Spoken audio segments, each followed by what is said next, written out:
Quisiera comenzar presentándome. Mi nombre es Antonio Hernández. Soy médico, salubrista, investigador del Grupo de Trabajo de Salud Internacional y Soberanía Sanitaria y me desempeño como colaborador técnico médico en la Dirección de Monitoreo Estratégico de Servicios de Salud del Ministerio de Salud de El Salvador. Entonces, hemos dicho de que los objetivos que vamos a estar desarrollando en esta clase básicamente es reconocer cuáles han sido, digámoslo así, un poco las trayectorias, digamos, que hemos tenido en los últimos años, un poco también entender, digamos, eh, cuál es qué ha pasado con todo este tema de las redes que se ha estado hablando mucho. Y por último, ya tal vez hacer una reflexión, tal vez hacer, digamos, una aproximación a cómo estamos nosotros replanteando el tema de las redes en el marco de todo este sistema de salud del siglo XXI y también en el marco de la refundación de los sistemas de salud. Entonces, para comenzar hablando, quiero compartir pantalla con cada uno de ustedes y vamos a hablar, como lo decía yo, de este modelo, cómo nuestras instituciones, digámoslo así, cómo hemos llegado a este punto, nuestras organizaciones, y qué es lo que nosotros estamos viendo en un futuro dentro de esta transformación epistémica que estamos proponiendo. Entonces, como primer objetivo, describir una configuración y fragmentación de los sistemas de salud latinoamericanos y caribeños. Segundo, conocer la trayectoria de construcción de las redes en América Latina y el Caribe. Y tercero, enunciar una aproximación desde la salud del siglo XXI para las redes de salud en clave de refundación de los sistemas de salud. Bien, entonces, quizás para iniciar, vamos a plantear desde dónde es nuestro punto de partida. Es decir, la arquitectura territorial de los sistemas de salud se ha construido sobre una lógica que es de forma piramidal, jerárquica, con un lugar central de los establecimientos sanitarios. El hospital como centro, nuestras clínicas, nuestros centros de salud, siempre como parte, digamos, como centro de gravitatorio a partir del cual gira toda nuestra organización. Y claro, a raíz de eso, en ese lugar central, alrededor tenemos la población, que muchas veces la visibilizamos como un objeto, la distribución de la enfermedad y muerte, la homogeneidad universal de la atención médica. Estos elementos que tenemos, digámoslo así, que caracterizan cómo nuestros sistemas de salud están establecidos, parten precisamente de tener esa lógica hospitalocéntrica, medicocéntrica, donde la población se convierte no en sujetos de derechos, sino en una población objeto, en donde en esa lógica, en nuestras instituciones, se debate la vida y la muerte, ¿verdad?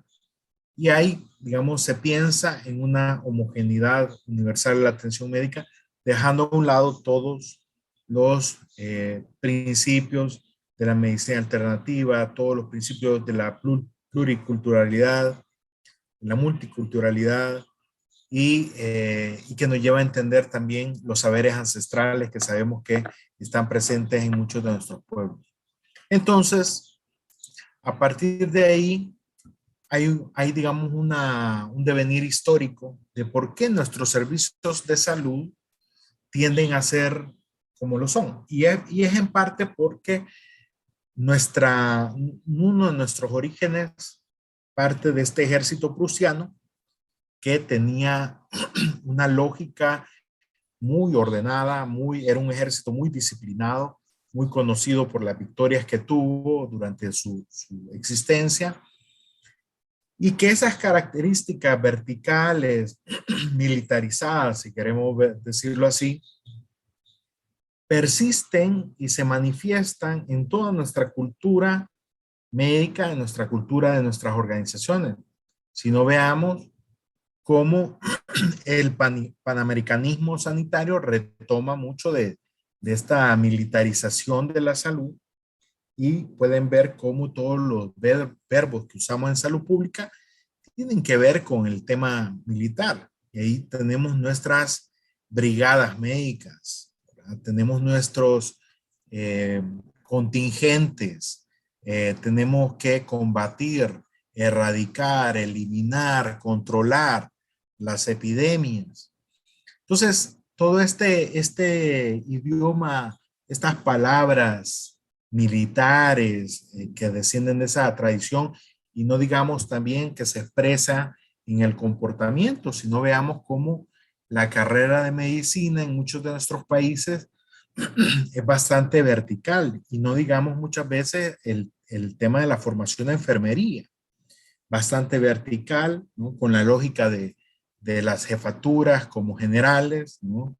Como comandantes, y al que está de operativo no está en una lógica de soldado raso, ¿verdad? De soldado de trinchera, y eso es parte de esa herencia que hemos venido arrastrando a lo largo de mucho tiempo, en donde nuestros sistemas de salud eurocéntricos retomaron todo ese bagaje histórico heredado de las milicias europeas. También otra de las vías que heredamos, digamos, como punto de partida, es toda esa teoría burocrática. Y lo podemos ver en muchos de nuestros sistemas de salud que son sumamente burocráticos, en donde cuando uno llega y va a sacar su expediente clínico o va a dar sus datos, hay que hacer una fila, hay que entregar un documento, hay que, digamos, brindar las credenciales. En algunos lugares será más flexible que en otros, pero esa teoría burocrática en donde el centro es el escritorio, el buró, desde donde se dictan las respuestas, desde donde se dan las soluciones, eso sigue vigente en cómo la salud pública tradicional organiza los servicios de salud. Y tenemos como, a partir del mismo escritorio de la enfermera que está haciendo selección o está preparando los pacientes para pasar la consulta, hasta el mismo escritorio del director del establecimiento o del mismo facultativo que está muchas veces sin levantar la mirada, dando la receta médica o lo que tenga que dar en la asistencia. Entonces, esta herencia de la teoría burocrática más esta tradición del ejército prusiano ha constituido lo que conocemos ahora como burocratización de los sistemas de salud. Y claro, esta burocratización descansa, digamos, sobre los grandes teóricos clásicos de la administración, como lo son Fayol y Taylor, y que bueno, que ellos son los que fueron perfeccionando los sistemas, digámoslo así, fabriles, en donde ellos trataban, por ejemplo, de reducir los pasos para lograr ciertos productos, y hacían, digamos, más eficiente una empresa. Entonces, claro, todo administrador de empresa retoma esos principios y los utiliza. Hay que decir que lamentablemente la gran mayoría de nuestras escuelas de salud pública que imparten maestrías en salud pública o en administración de servicios de salud, en gestión de servicios de salud, retoman estos principios de Fayol y Taylor y los replican o los adaptan, digámoslo así, a esta lógica sanitaria. Y es así como vemos, por ejemplo, que en muchos de nuestros sistemas de salud, pues se exige mucho el tema de la productividad. Se exigen los indicadores, se exige la producción, se exigen los números, se exigen resultados, digámoslo así, conforme a una matriz programática, que es parte, ¿no?, de esta lógica, digámoslo así, de estructuración. Entonces, esta burocratización de los sistemas de salud lo que hace es que los convierte en sistemas sumamente rígidos, como una pirámide, ¿no? Rígidos, que no cambian, que son, y la gestión del cambio es casi imposible, y que son sumamente verticales, donde tenemos una jerarquía fuertemente marcada, donde tenemos claro quién es el jefe, quién manda y quién está abajo en cada parte de la estructura, y que eso al final va a resultar en, digamos, en dificultades para establecernos de manera distinta. Porque, quieras o no, los sistemas de salud, las instituciones de salud, los hospitales, los centros de salud, son estructuras que se complejizan cada vez más, precisamente por estas características que les he mencionado. Entonces, esta influencia de Taylor y Fayol dentro de los sistemas sanitarios dan, digamos, una inspiración fabril que nos genera estas líneas de producción que son aisladas en esta atención fábrica, atención hospitalaria. Y aquí les traía un ejemplo. Les decía, por ejemplo, de estas tres imágenes, ¿quién me puede decir cuál es una fábrica y cuál es un hospital? O serán que los tres son hospitales o será que los tres son fábricas? ¿Quién puede decirme ahí en el chat su opinión?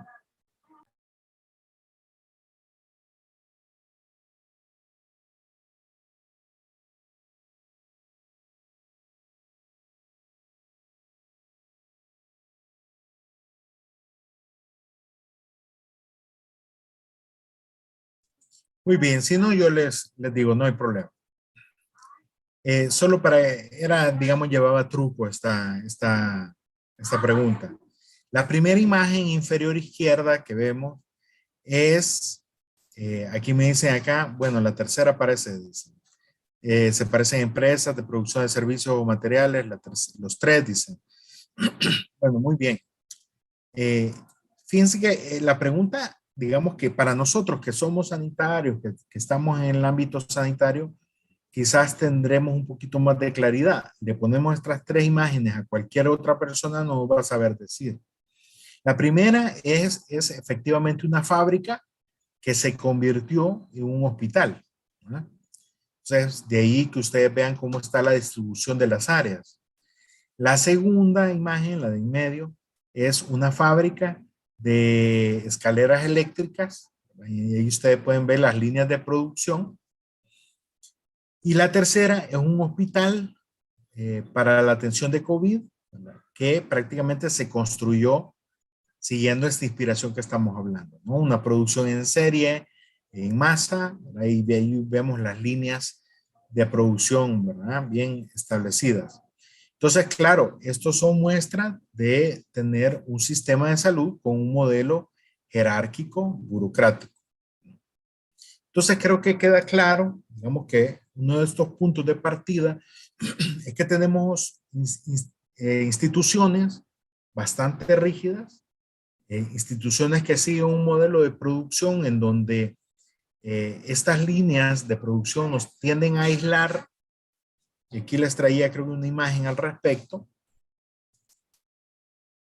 en donde esta inspiración fabril, ¿verdad? Del hospital como fábrica, nos da que cada departamento, nivel o área se piense aislado, solo, ¿verdad? Como una unidad individual aislada. Claro, esto, digamos que en un hospital se puede comprender, digámoslo así, y se ha naturalizado, que los cirujanos no saben lo que pasa en, en pediatría, o que los médicos internistas no saben qué está pasando en sala de operaciones, o los de la emergencia no saben qué sucede en el área de fisioterapia. Entonces, claro, porque el hospital tiende a fraccionar cada uno de los departamentos, las áreas, las unidades, los servicios clínicos, las áreas de apoyo, tienden a ser pequeñas islas.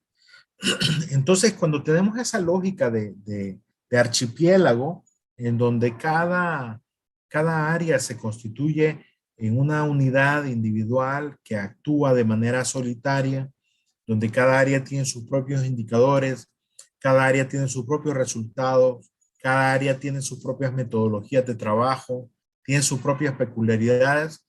Entonces eso, digamos que cuando venimos a hablar de redes parece que fuera algo que no tiene nada que ver con lo que estamos hablando. Creo que pareciera inclusive como que estamos hablando de cosas contradictorias, ¿no? Entonces, esta concepción taylorista del gobierno de las organizaciones se vino a imponer como forma de gestión en las fábricas, empresas, pero también en las instituciones de salud, como los hospitales, llevando a una cosificación de las personas. Y ahí no es de extrañar todo el tema de la deshumanización que tenemos, donde se ve al ser humano como una pieza más que va sobre esa banda sin fin, donde yo lo peso, lo tallo, ¿verdad? Le tomo la temperatura, lo paso al siguiente, el siguiente viene, lo examina, si acaso lo examina, ¿verdad? Le hace una prescripción, lo manda a la analítica viene, lo sangra, le toma los exámenes, lo despacha, luego lo pasa a farmacia que le entreguen sus medicamentos y luego se va. Entonces, claro, esa lógica, ¿no? De línea de producción hace que esa persona que va pasando por diferentes etapas ya no se visibilice como un ser humano, sino como un producto, como una cosa, que le estamos haciendo cosas, como un automóvil donde uno le pone una llanta, el otro le pone una puerta, el otro le pone los asientos y el último lo termina pintando. Esto suele suceder y es en parte producto de cómo están organizados nuestros servicios. Obviamente otros han expresado de que mucho de la mala atención se debe al burnout que pueden tener nuestros trabajadores, nuestros colegas, pero también buena parte tiene que ver con cómo es que tenemos esta configuración de nuestros servicios de salud y que predisponen a que haya este tipo de atenciones masivas, ¿verdad? En donde cada vez sabemos mucho, pero de muy poco, ¿no? Y es un poco la tendencia a la hiperespecialización, ¿verdad? En donde ya tenemos un cirujano de mano derecha, ¿no? Entonces no le interesa qué pasa en lo demás del cuerpo, ¿verdad? Porque él está centrado en la pequeña parte donde es especialista, ¿verdad? Muy bien. Ahora, Sousa Campos dice que los servicios de salud continúan siendo gobernados por lógicas del Taylorismo, es decir, de este gerenciamiento con poder centralizado en jefes, el control directo sobre la realización de procedimientos técnicos que miden, digamos, la productividad médica, la enfermería, etcétera, ¿verdad? El control sobre el comportamiento formal, ya sea el de los funcionarios, ¿verdad? Ya sea todo el tema de comportamiento laboral, el cumplimiento de horarios, los informes, etcétera. El tema de la elaboración centralizada de programas y de normas reguladoras de la atención y la casi ausencia de comunicación, ya sea entre servicios en relación horizontal de poder como entre los distintos niveles jerárquicos. Entonces, como ven, tenemos que cada uno de, digamos, esta lógica taylorista lo que nos ha llevado es a concentrar el poder en pocas personas, digámoslo así, y estas personas lo que hacen es, digamos, que todo debe de pasar por ellos, toda la comunicación, todos los memorándums, todos los informes, todos los reportes. Por otro lado, el control directo, ¿verdad? Con todos los supervisores, con todos los monitores, con toda la gente que está en mandos medios, que andan viendo todo el tema de la productividad, ¿verdad? Cómo están los indicadores de producción, los egresos hospitalarios, que tienen que ver con cuántas vacunas aplicaron, etcétera. Y por el otro lado, todo el tema de recursos humanos, que tiene que ver con el tema del cumplimiento de la estancia dentro de una oficina, ¿verdad? El cumplimiento de los horarios, los informes, los permisos, las licencias, etcétera, etcétera. Y a esto se suma toda la burocracia que puede venir dada por todo el tema de la centralización de los programas mismos verticales que tenemos, VIH, tuberculosis, las normas reguladoras de la atención y la casa de ausencia de comunicación. Creo que los ministerios de salud son las instancias de gobierno que más lineamientos tienen, que más normativas tienen, que más regulaciones tienen. Tenemos normas para todo y para nada, en el sentido de que muchas veces se desconocen, no se aplican o se aplican mal, o muchas veces lo único que hacen es ponerle una camisa de fuerza a los prestadores de servicios y que eso limita, digamos. También otro tema es que no hay comunicación entre prácticamente los distintos niveles. O sea, hay una ausencia de comunicación horizontal. Si una enfermera, bueno, tiene que pasar por el jefe de enfermería del hospital y por alguien más del hospital, luego llegar donde el jefe del establecimiento de primer nivel para que luego llegue con la jefatura de enfermera y luego a la enfermera referente. Entonces, claro, estos distintos niveles jerárquicos lo que hacen es alargarnos, ¿no? Alargarnos la lógica de comunicación y eso va a incidir en cómo resolvemos problemas.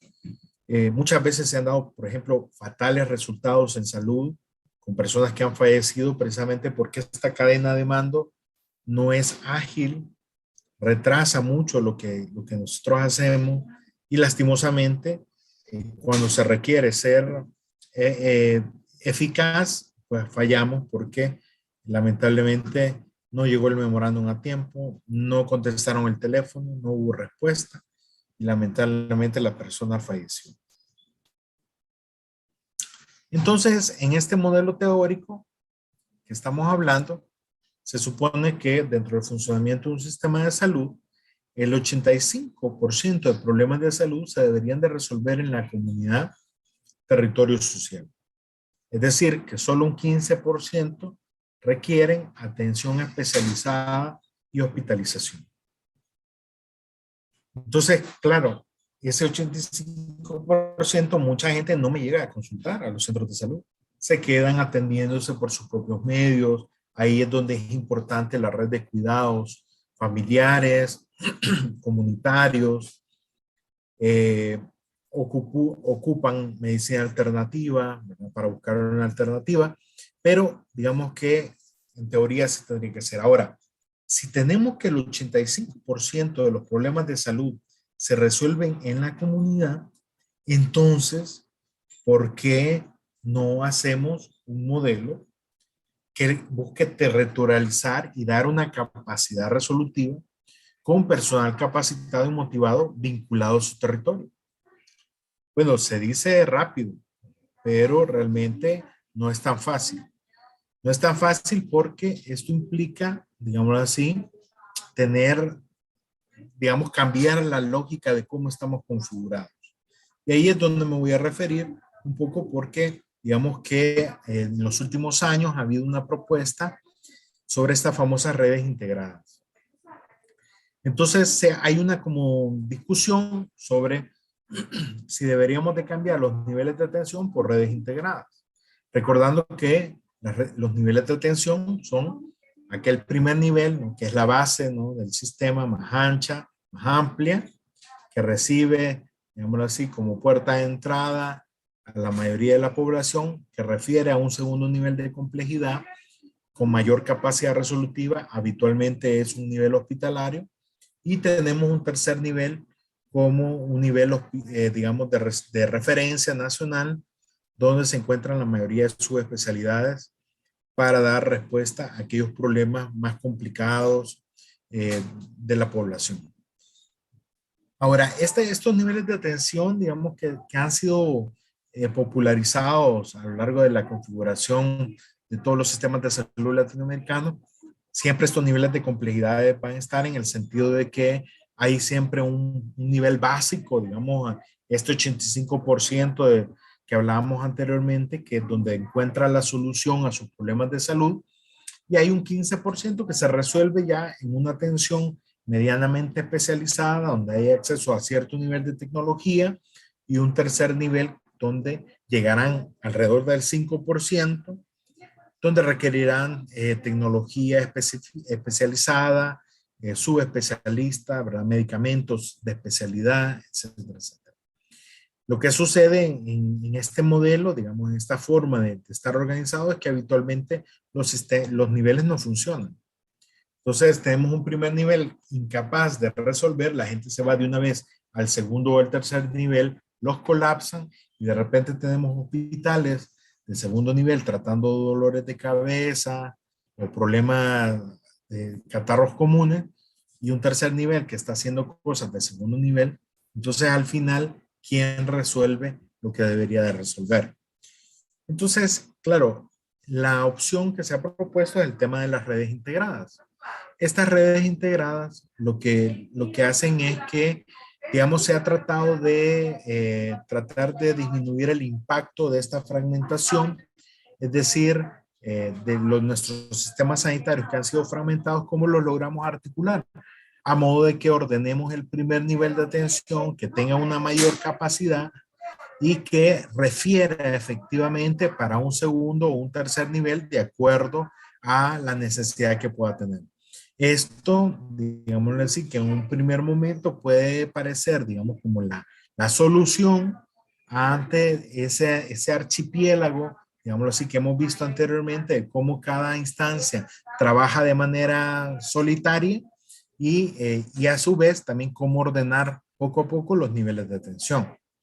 Entonces, para eso la OPS lanzó una estrategia de las redes integradas de servicios de salud, y ellos lo definen como una red de organizaciones que presta o hace los arreglos para prestar servicios de salud equitativos e integrales a una población definida y que está dispuesta a rendir cuentas por sus resultados clínicos y económicos y por el estado de salud de la población a la que sirve.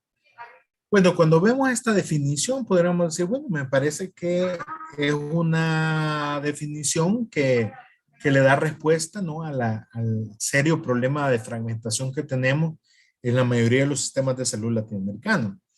Sin embargo, digamos que podemos entender que cuando decimos que este concepto es una red de organizaciones que presta o hace los arreglos para prestar, pareciera que siempre da la pauta para que haya una separación de funciones, ¿no? Hay una parte reguladora y hay una parte prestadora.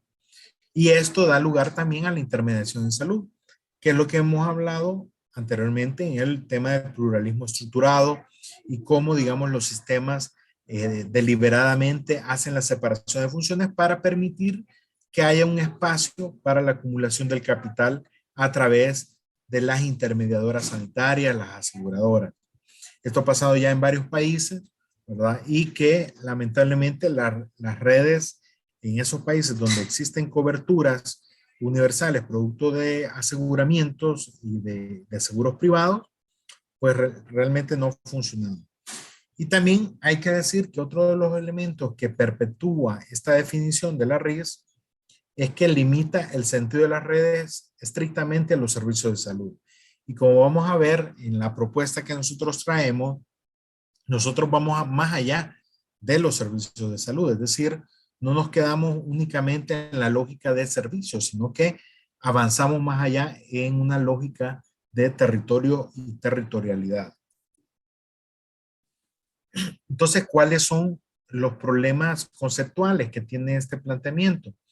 Bueno, que habitualmente cuando hablan de redes integrales, están pensando en una jerarquía de redes, en donde hay una red local, una red departamental o intermedia y una red nacional. Entonces, en donde si la red local no logra resolver el problema, pasa el problema al siguiente nivel y así sucesivamente hasta que alguien dé respuesta. Esa lógica jerárquica de redes contradice el espíritu mismo de las redes. Lo otro es que se hablan de niveles de complejidad, que hay redes que son más complejas que otras y que por lo tanto esas redes van a tener, digamos, un nivel distinto de resolutividad, pero que exigen un camino para llegar a ella. Es decir, yo no te puedo recibir directamente porque hay ciertos pasos que tienes que agotar. Es como un poco como pensar en la jurisprudencia, ¿verdad? En donde para yo poner un amparo ante la Corte Suprema de Justicia tengo que haber agotado los niveles previos, ¿no? de justicia local que me pueden ofrecer en ese país. Luego también pensar que las redes son como aparatos de captura, ¿no? Que hacen énfasis en los límites, es decir, usted no puede coordinar con nosotros porque usted es de otra red, ¿no? Váyase a otra red, o peor aún, ¿no? Llega una persona para ser atendida y le dicen, mire, usted es de tal localidad, a usted le corresponde la red X, se tiene que ir para allá. Entonces, claro, ese tipo de pensamientos de red son errores conceptuales muy graves que al final lo único que están haciendo es debilitar esa propuesta conceptual de RIS. Y lo otro es la unidad sin propósito, es decir, conforman las redes, ¿verdad? Tiran el lineamiento o la ley o el acuerdo, ¿no? A partir de ahora somos una red, ¿no? Y se reúnen, ¿no? Entonces vamos a reunir con la red, muy contento, llega el director de hospital, ¿no? Llega el director del primer nivel o de los establecimientos del primer nivel, se sientan por primera vez quizás, ¿no? Y dicen, bueno, ya está la red aquí, ya nos reunimos. Pero es un poco como estar reunidos para estar reunidos, ¿no? No hay un propósito, no hay un abordaje estratégico, no hay una lógica de trabajo. Entonces, por lo tanto, las redes nos llevan únicamente a grandes y largas sesiones burocráticas en donde se repite lo mismo y no se logra avanzar en lo que queremos tener con la población. Otro de los errores conceptuales que vemos es que hay también una idea equivocada en donde la idea es proteger, disputar y cuidar nuestro territorio, ¿no? Entonces, y algunos lo ven, lo miran inclusive como un territorio físico, ¿verdad? Es decir, no, es que nosotros en esta zona siempre lo hemos hecho así, ¿no? Y ahora esto de las redes viene a cambiar las cosas, o un jefe de un servicio puede decir, bueno, yo ahora, ¿por qué me tengo que juntar con el primer nivel si yo lo que hago es operar a los enfermos que me vienen y yo con eso resuelvo, ¿no? Entonces, creo que entender que ese territorio que ellos lo llevan al plano simbólico, digamos, hay una disputa. Y lo que nosotros tenemos que hacer con las redes es, digamos, pensar en cómo rompemos esos límites simbólicos que hemos establecido y, digamos, permitir que haya un intercambio entre las redes. Claro, para esto debemos de admitir que no se puede hablar de redes sin estar dispuesto a ceder una cuota de mi, entre comillas, soberanía, en este caso institucional organizacional. Porque se da una práctica muy frecuente entre los hospitales donde los hospitales suelen avasallar, ¿no? Ese feudalismo hospitalario, ¿no? Que avasallan al primer nivel, lo toman como parte de su reino, pero a la vez lo desprecian. Todas las referencias que yo recibo las hago a un lado porque vienen de un nivel donde ellos no tienen la ciencia, ellos no saben. Lo conoce mi hospital, mi especialista, ¿no? Entonces, claro, a la hora de trabajar en redes hay que despojarse, digámoslo así, de ese manto de monarquía, ¿no? Y reconocer con una buena dosis de humildad que en las redes no hay jerarquía, que las redes son planas y que permiten esa interacción horizontal que es necesario. Entonces, estas lógicas imbrican los enfoques del saludismo del siglo XX como un agente del Estado, controlando el espacio social con el ideal de estatalidad sanitaria resolutiva, asistencial curativa y de prevención de riesgos y control de enfermedades colectivas. Nosotros creemos que la RIS, toda la estrategia de RIS, viene a ser como esa consolidación de todo ese pensamiento salubrista del siglo XX en donde se soñaba, ¿no?, con tener una instituciones públicas sanitarias que resolvieran el problema curativo, asistencial y de control de riesgos, ¿verdad?, que han venido abordándose en las últimas décadas. Obviamente, hemos tenido resultados. Ya la estrategia ya tiene ya varios años y prácticamente seguimos casi igual. Para Mary, el territorio de las prácticas de salud es un espacio de múltiples disputas y de constitución de políticas, definido a partir de la acción de distintos actores, que dependiendo de sus intereses y de la capacidad de actuar, se alían o se confrontan en el intento de afirmar una determinada conformación del espacio sanitario que responda a sus intereses. La única manera de enfrentar ese juego de modo de hacer prevalecer los intereses de los usuarios es por medio del control social y de la concertación política.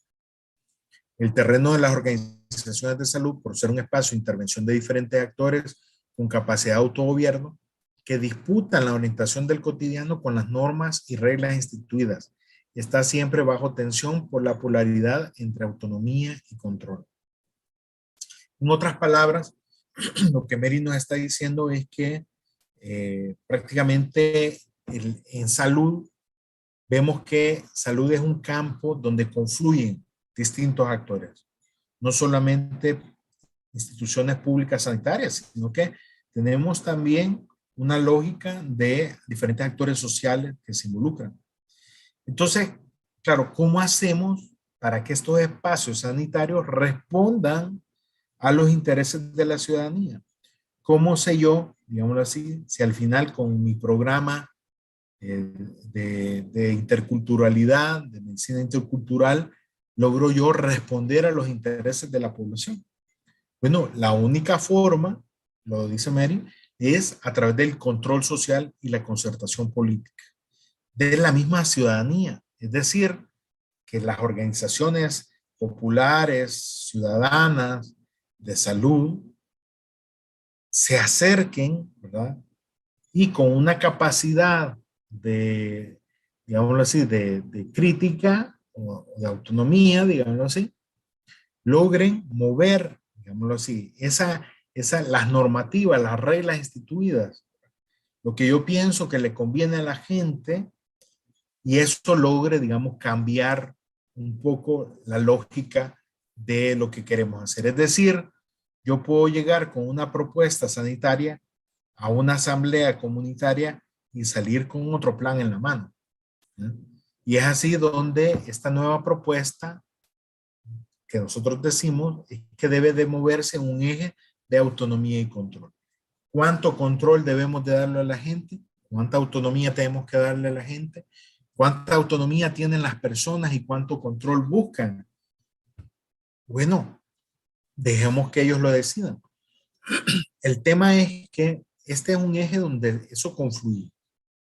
Para el tema COVID, por ejemplo, no vimos que las comunidades se pronunciaran en que si querían o no el hisopado, en que si querían o no usar las mascarillas.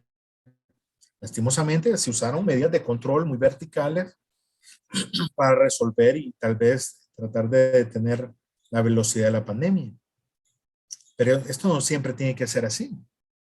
Hemos visto otras epidemias como el tema de dengue, de Zika, chikungunya, donde la gente se ha organizado de manera distinta y han trabajado de manera coordinada y que han tenido, digámoslo así, posibilidades al menos de tener mayor información, mayor participación. Pero esto no es suficiente. Es decir, que en esta nueva propuesta que nosotros hacemos, debe de haber, digámoslo así, mayor autonomía y debe de haber concertación. De lo contrario, no vamos a salir de ese salubrismo del siglo XX, que es vertical, que es impositivo y que no se autocuestiona ni permite ser cuestionado. Entonces, en nuestros sistemas de salud en general, el poder reside hacia dentro de los hospitales. Y los procesos de atención médica están fragmentados, incluso hasta por servicios, y no integrados a ningún tipo de nivel ni estrategia, ni a nivel poblacional, territorial y comunitario. Ahí les traía hasta un hospital que se encuentra precisamente en una isla y que ahí lo vemos. Mucho de la realidad de nuestros hospitales tiende a ser así, ¿no? Y prácticamente el director del hospital nadie lo conoce, ¿verdad? Porque solo pasa en su oficina, en reuniones, etcétera. Y la comunidad no lo conoce. Claro, porque hay una relación muy endogámica de los hospitales, ¿no? Donde trabajan siempre al interior de ellos mismos y nunca más allá de las cuatro paredes. Entonces, cuando vamos pensando en estas redes de salud, tenemos que entender algunos elementos que están de por medio. En primer lugar, reconocer que en nuestras instituciones es el lugar donde se pelea y que se decide siempre entre el modelo pirámide, a ese modelo rígido, vertical, difícil de transformar, y un modelo de redes más flexible, más articulado, más horizontal. Pero el espacio donde se pelea esta decisión es en la cultura organizacional. Tenemos una muy fuerte cultura organizacional, sobre todo en salud, cuando tenemos nuestras instituciones que son difíciles para adaptarse a los cambios, son difíciles para amoldarse a nuevas situaciones, precisamente por nuestra cultura organizacional. Y las redes integradas de servicios de salud implican un funcionalismo también de los servicios de atención sanitaria como centro y amalgama institucional. Una amalgama que es homogénea de redes articuladas y por niveles de resolución.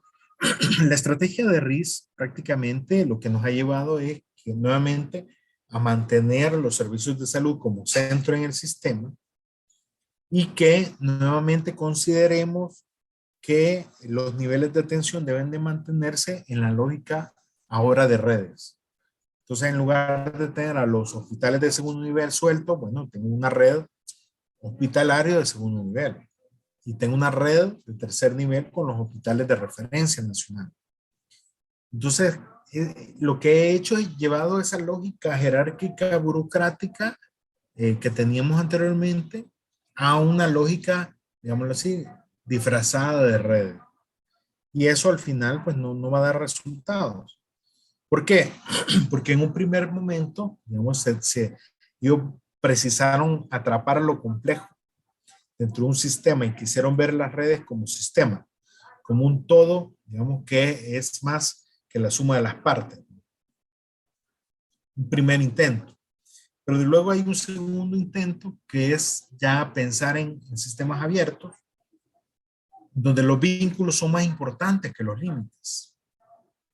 Es decir, estas redes institucionales que se articulan entre los hospitales, entre los establecimientos de primer nivel, se mantienen, pero eso al final, digamos que limita también, porque son redes que al final están solas. Están solas porque no se vinculan a nada más. Entonces, lo que sí es que hay que entender que estas redes deben de tener bordes difusos, así como digamos, como la capa externa de la célula, la membrana celular, que deja pasar a través de transportadores y otros mecanismos específicos insumos para dentro de la célula. Claro, esos límites porosos que se tienen alrededor de la red, lo que deberían de permitir es la articulación con otras redes, la articulación con otros espacios. Pero eso es, digamos, un paso que no cualquiera lo puede plantear, porque en la medida que las redes se van ampliando más, hay menos control institucional. Y eso es lo que muchas veces a los tomadores de decisión no nos gusta. Queremos tener el control sobre cada una de las cosas que pasan en la red. Volvemos a ese sistema feudal. En la medida que las redes se van haciendo más grandes y más extensas, los gestores pierden la posibilidad de controlar esa red. Y eso es bueno. Eso es bueno porque permite generar más vínculos entre la red. Y entre más vínculos hay mayor solución, mayor respuesta, mayor agilidad de dar una solución para los pacientes. El sanitarista brasileño Gaston Wagner de Souza Campos habla de la conceptualización de cómo llevar adelante estos procesos de transformación y democratización al interior de las instituciones de salud, o sea, de los hospitales, centros, redes. Él habla de gobernar para producir sujetos, inventando nuevos modos de andar por la vida, para la construcción de nuevos modelos de atención y prácticas clínicas. Esas contradicciones que ya hablamos sobre la medicina biológica y mercantil, según Souza Campos, no se lograron resolver con un enfoque de salud pública tradicional, que hoy tiene males caracterizados por una administración de la esfera pública, que es mucho más que la gestión del Estado, con clientelismo, baja productividad, escasa creatividad, falta de iniciativa, centralización del poder, entre otras cuestiones que se le reprochan.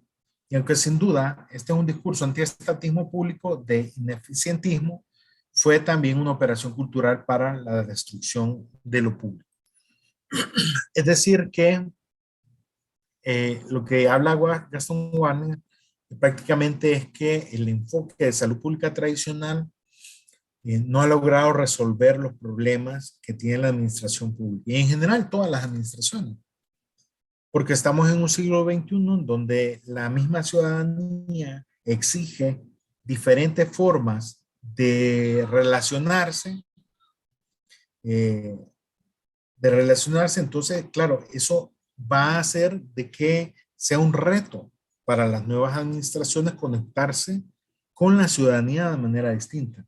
Entonces, pero hablando de estos problemas generados por la salud pública tradicional, también eso se retomó en algún momento como un discurso antiestado, en donde se solía decir, miren, ven toda la burocracia que hay en lo público. Por eso, decían ellos, es mejor lo privado. Claro, esa falacia, ¿no? En donde se estaba diciendo que lo público no funciona, que lo público no sirve, que lo privado es mejor, ayudó, ¿no?, a que en esos ciclos de reformas al Estado permitieran todos los procesos de privatización que tuvimos en nuestro continente. Entonces, lo que hay que entender que estos procesos de transformaciones que son difíciles de hacer implican una alta energía para transformarse. Entre más rígidas sean nuestras instituciones, más energía van a requerir para generar una gestión del cambio. Entonces, cuando hablamos de los sistemas redes como espacios de ciudadanía local y regional, a lo que nos estamos refiriendo es a una nueva forma, no solamente hablando de, digamos, de una nueva tipología de instituciones. Digámoslo así, si eso debe ocurrir entre instituciones o organizaciones iguales, matriciales y eurocéntricas, bueno, es que somos capaces de repensar en clave red latinoamericana y caribeña. O sea, es posible tener una alternativa para el tema de las redes. Si las redes son redes de personas, es decir, es un proceso vincular. Las instituciones son subjetivamente construidas por sujetos. O sea, es decir, hacer redes es vincular. Y las redes nacen del diálogo, es decir, de espacios horizontales y simétricos. Entonces, pensar redes es pensar en una heterogeneidad organizada, no en aquella homogeneidad que estamos acostumbrados, en donde todos los establecimientos tienen que ser iguales para yo categorizarlos igual, o todos los establecimientos tienen que ser iguales para que sean parte de la misma red. Entonces, creo que ahí hay que tener eso en cuenta muy claramente. Entonces, aquí tenemos tres formas, digamos así, como nuestros sistemas se organizan, nuestros modelos de organización, digamos. tenemos este sistema archipiélago donde cada quien hace lo suyo. Tenemos esas islas, ¿no? Que están cada quien por su lado. Tenemos este sistema de redes integradas de servicios de salud, donde, digamos, las redes están limitadas a los servicios de salud, ¿no? Están establecidas jerárquicamente, se articulan a través de un mando formal, digamos así, y que, digamos, tienen límites bien establecidos hasta dónde llegan sus fronteras. Y por otro lado, tenemos el sistema redes, que nos vamos a dedicar en la última parte de esta clase para discutir un poco qué estamos proponiendo nosotros. Entonces, quizás para diferenciar un poco cada una de ellas, les traía aquí una tabla en donde diferenciamos el tema, sobre todo el tema de redes de servicios de salud versus el sistema redes. En cuanto a la estructura, las redes de servicios de salud, estamos hablando entre pares homogéneas, ¿no? Mientras que en el sistema de redes hablamos de la heterogeneidad organizada. En cuanto a la organización, tenemos que las redes de servicios de salud son verticales con nodos de poder autoritarias, mientras que los sistemas de redes son horizontales, simétricas. ¿Verdad? Simétricas nos referimos a que tienen una equivalencia de poder, es decir, están al mismo nivel. En gobernanza, hablamos de redes para la captura y disputa, y en sistemas de redes autónomas y con capacidad de gestión. El propósito para las redes de servicio de salud, las redes como fin, yo les mencionaba, estar reunidos para estar reunidos, ¿verdad? Y el sistema de redes, las redes como medio para producir otras redes. Es decir, una red no es el fin, sino que es el medio para llegar a producir otras redes. Entonces tenemos las redes institucionales y las redes sociales, donde hay bordes difusos, ya lo hablábamos, donde lo interesante no es que son redes aisladas, sino que son redes que se van vinculando entre ellas, en esos bordes porosos, donde yo ya no logro identificar dónde llega una red y dónde empieza la otra. Y se articulan a todo ese entramado de redes sociales que hay en la comunidad. Los grupos de jóvenes, los grupos de las iglesias, los colectivos de mujeres, los grupos humanitarios, los grupos ambientales, toda la red comunitaria organizada, toda esa estructura, esa amalgama, ¿no?, que hay en nuestros territorios. ¿Cómo hacemos que se vincule en esa red de cuidados que muchas veces hemos hablado para que no estén ellos supeditados? Y ahí esa red comunitaria es la que se encarga, ¿no?, lo que hablábamos de dar continuidad, de dar ese control social que es necesario. Porque más allá de rendir cuentas, como lo decía la definición de la OPS, lo que se busca es que haya una participación en todos los niveles, tanto en la planificación, en la ejecución, en el control, en la evaluación de cada una de las etapas de lo que se hace en el territorio. Y no solamente, digamos, con una reunión, una asamblea al final del año de rendición de cuentas, en donde yo presento un montón de tablas que la mayoría de gente no entiende y que en lenguaje muy formal, pues tampoco le explico, y que la gente pues al final da el visto bueno, pero ahí no ha habido, digamos, mayor contraloría. Entonces, nosotros proponemos dentro del sistema redes de salud y sociedad civil revigorizada desde la diversidad, la pluralidad y la autonomía de sujetos históricos organizados para transformar las realidades.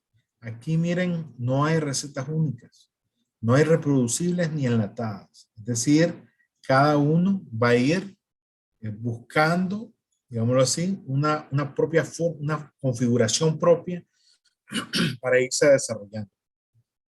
Y esto no se alcanza de la noche a la mañana.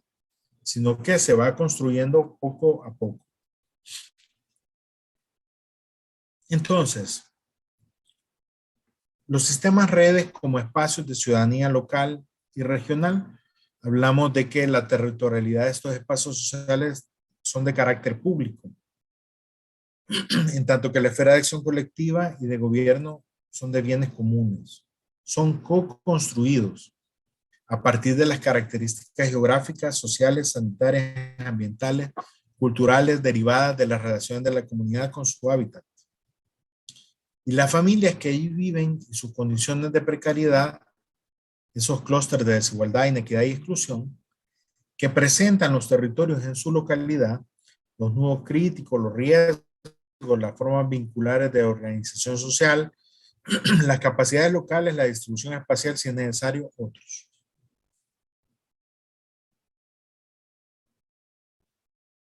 El sistema red como espacio de ciudadanía local y regional, y aquí veíamos que esta nueva territorialidad, este sistema red que proponemos, surge a partir de esta teoría de refundación de sistemas de salud. Es decir, no solamente estamos, digamos, hablando sobre un nuevo modelo de organización para decir, bueno, entonces ahora vamos a implementar los sistemas redes y lo vamos a hacer así. No, primero estamos hablando de cambiar toda la forma de repensar los sistemas de salud a través de una refundación de los sistemas de salud, donde cambiamos todo nuestro marco epistémico, utilizamos nuevas categorías y dentro de este marco vamos a desplazar esa geografía institucional, burocrática, asistencial y de control poblacional como aparato externo de la sociedad.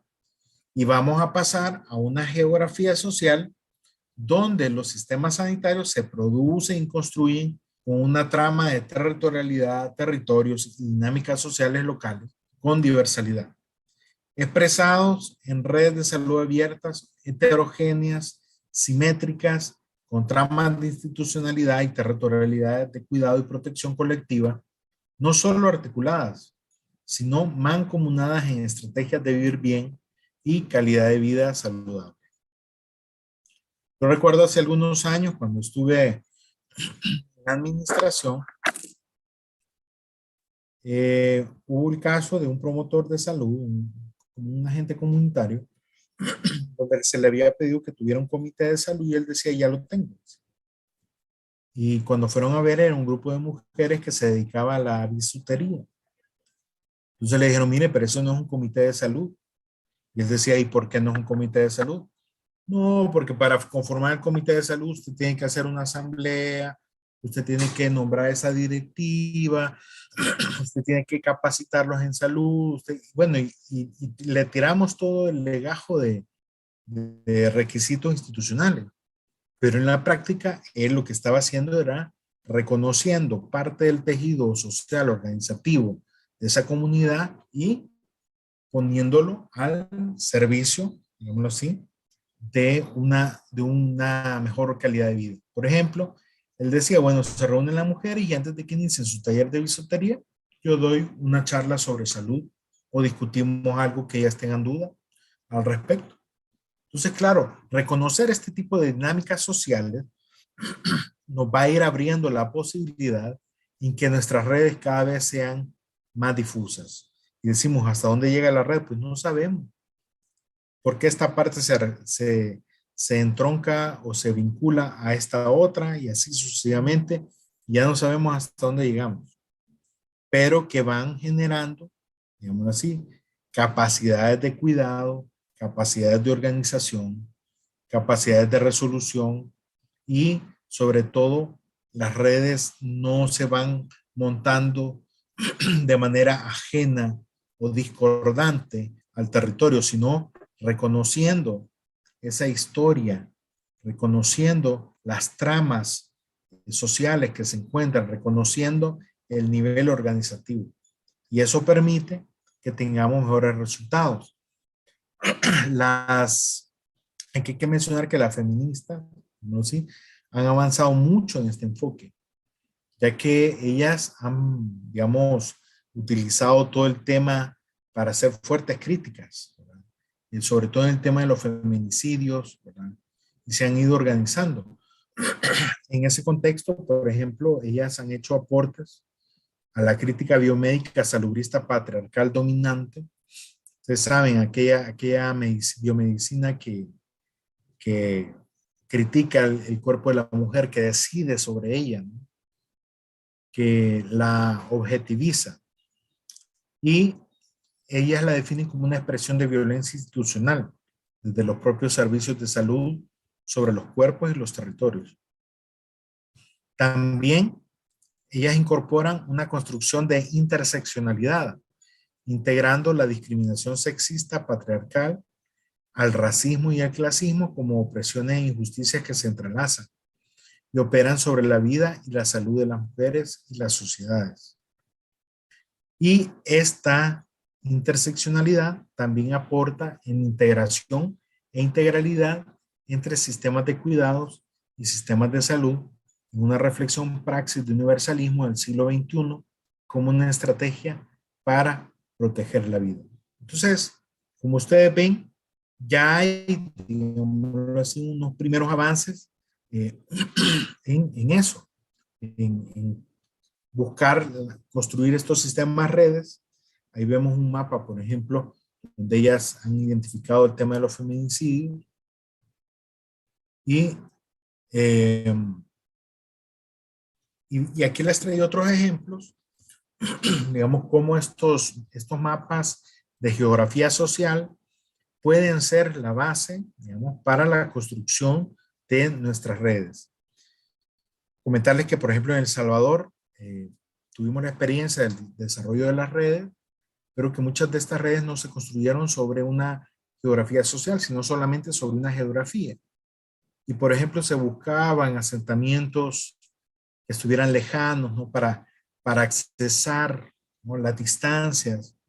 Se pensaba, por ejemplo, decimos, bueno, pongamos el equipo comunitario lo más lejano posible para que cubra la mayoría de la población que está lejana.